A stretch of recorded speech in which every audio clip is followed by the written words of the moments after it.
Buenas tardes, mi nombre es José Salinas y voy a presentar mi proyecto de fin de carrera, consistente en una investigación la cual marcará el desarrollo de mi futuro profesión. Como introducción les voy a proyectar un vídeo que resume los intereses premarcados que a modo visual representan la principal línea argumental del proyecto.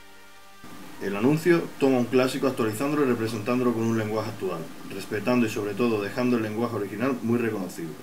En mi caso, y como reflexión personal, me interesaron ciertas investigaciones llevadas a cabo durante los 60 acerca de la formación y cualificación espacial. Algunas de ellas han sido fuente de numerosas investigaciones desde entonces. Lo que yo intenté fue retomar algunas de estas investigaciones y tratar de reinterpretarlas con un lenguaje lo más nuevo posible, la arquitectura paramétrica.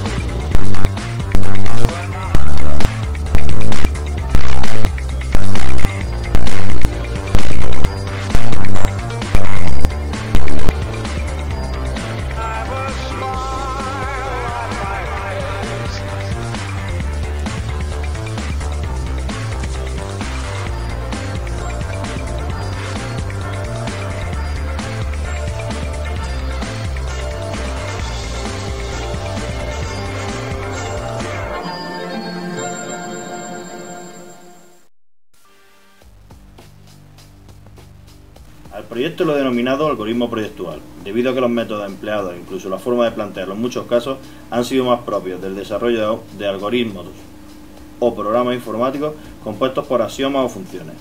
De ahí que el lenguaje utilizado en su representación oscila entre un lenguaje técnico basado en mallas, triangulaciones, vectores, etc. y un lenguaje más de otro tiempo, más clásico, que se ha llevado siempre a la sencillez del pseudolenguaje, intentando mantener una dualidad entre subjetividad y la más pura objetividad, entre lo más actual y conceptos clásicos, entradas, salidas, etc. En el siguiente bloque pasamos a estudiar diversos parámetros subjetivos que se han tenido en cuenta como parámetros de entrada. La situación, Estambul, ha sido uno de los puntos más importantes tenido en cuenta al punto de comenzar la investigación. Ciudad que ha sufrido numerosas invasiones y civilizaciones, todas ellas provenientes de ultramar. Ciudad rodeada por el Cuerno de Oro, el Paso del Bósforo y el Mar de Mármara, por tanto, bajo el influjo de esta relación histórica. Estos factores hacen de Estambul una ciudad única que ejerce una influencia directa sobre casi todas las decisiones tomadas en la investigación. Como he dicho anteriormente, se trata de una reinterpretación o actualización de varias investigaciones clásicas, entre ellas la Endless House de Kistler, por llevar al límite la fluidez espacial, pero sobre todo la generación geométrica no reglada por preconcepciones y su total sumisión a la función espacial. Por tanto, se desliga el concepto, la geometría reglada o preconcebida de la arquitectura. En este caso, y como investigación se refiere, se ha tenido esto en cuenta para investigar unos conceptos volumétricos o morfológicos y adaptarlos a la arquitectura, partiendo de su cualificación espacial. Como observamos, la implementación final del algoritmo se basa en esta serie de parámetros y termina siendo uno como podría ser cualquier otro, al igual que la casa sin fin variará según la interpretación de cada uno. De forma más puntual, pero más fiel también, se ha tenido en cuenta la obra de Hudson, en este caso el Museo de Kierkegaard, basado en la indefinición geométrica como punto principal. Dado que se encuentra enterrado, no tenemos ninguna previsión de cómo es, salvo al acceder. Por tanto, se puede transgredir una serie de normas preconcebidas a nivel geométrico, en pro de fomentar otros factores como la entrada de luz, etc. Uso del programa como base proyectual, entendiendo el mismo como la reinterpretación de una terma romana, debido a su escala y mayor presencia de agua respecto a los baños árabes.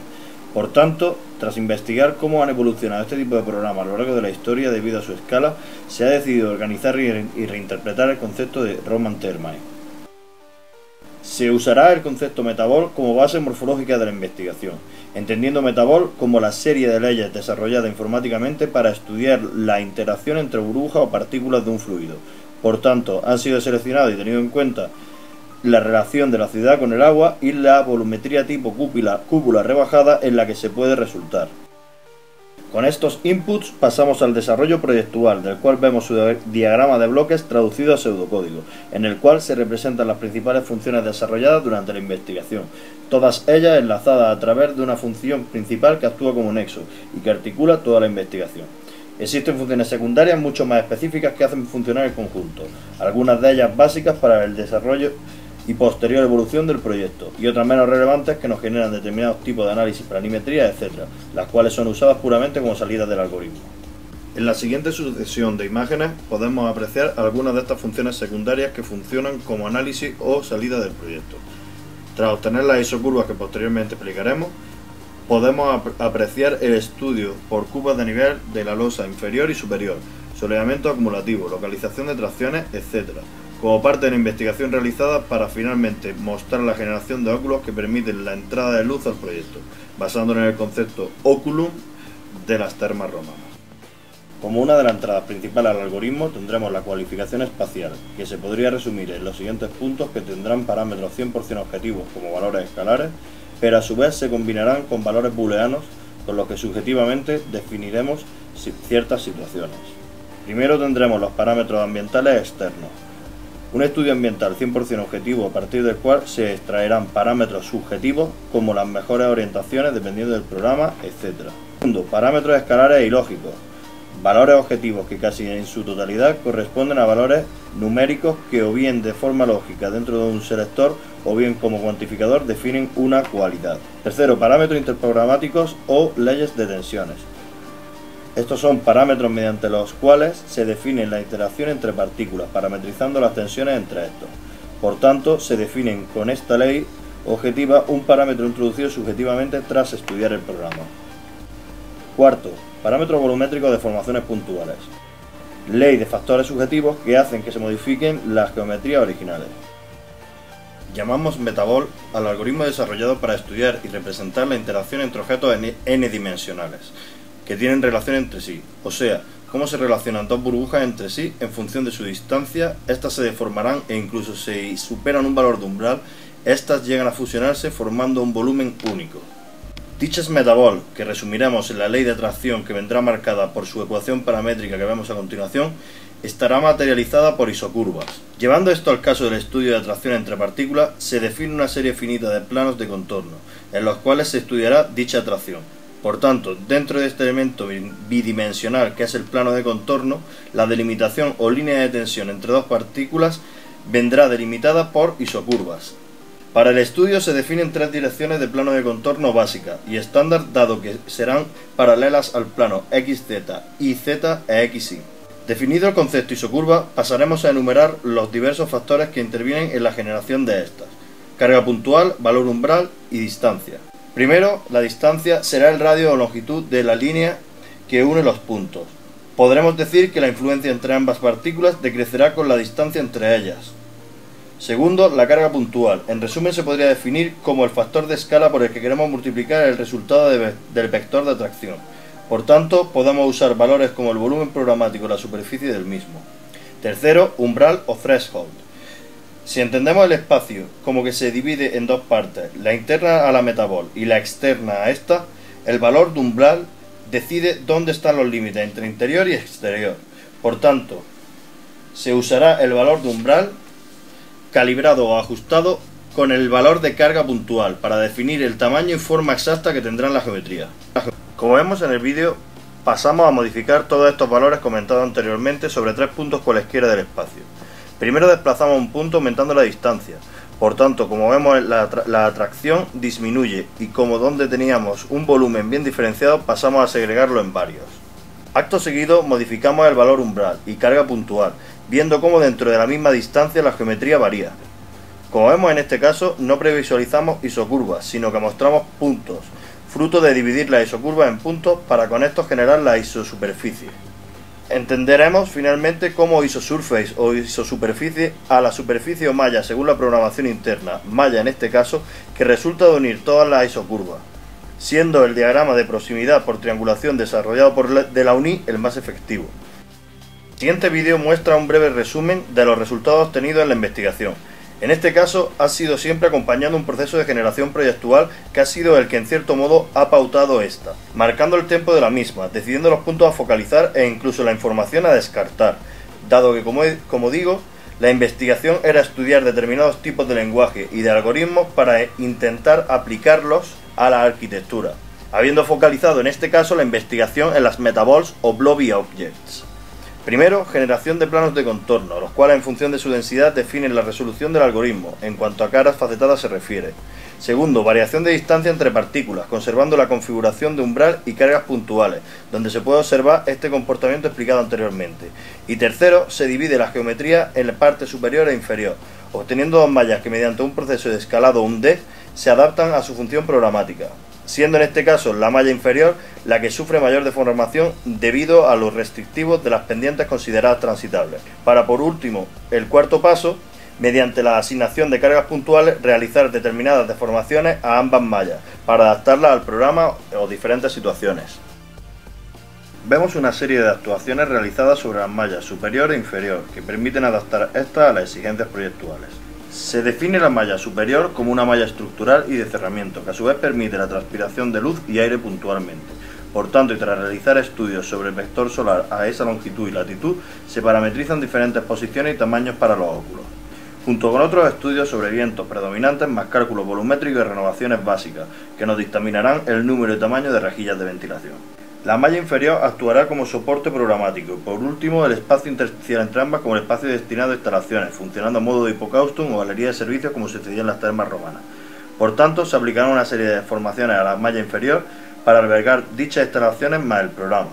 Podemos ver el catálogo de deformaciones producidas sobre ambas mallas. Dicho catálogo corresponde a la respuesta paramétrica y por tanto objetiva a una serie de cuestiones subjetivas que las definen. Tamaño, ubicaciones, combinaciones entre ambos vendrán definidas por decisiones proyectuales. Por tanto, nuevamente la investigación viene a dar respuesta a parámetros proyectuales marcados desde el inicio. Dichas deformaciones, como vemos, desembocarán en una topografía proyectual como salida principal del algoritmo proyectual. A continuación, se muestran diversos estudios o análisis realizados sobre geometría, ya sean las definitivas o estadios anteriores, los cuales han servido para extraer determinadas informaciones. En este caso, partiendo de razonamientos pautados y subjetivos, se decide qué tipo de estudios deben acompañar a la investigación y de nuevo la subjetividad utilizará los resultados sobre el algoritmo proyectual, ya sea sobre su geometría definitiva o sobre pasos intermedios dentro de su evolución. Todos estos estudios se engloban dentro del marco de la recursividad, la cual permite unificar la relación causa-efecto o entrada-salida, pudiendo modificar parámetros de entrada viendo los resultados de salida en tiempo real.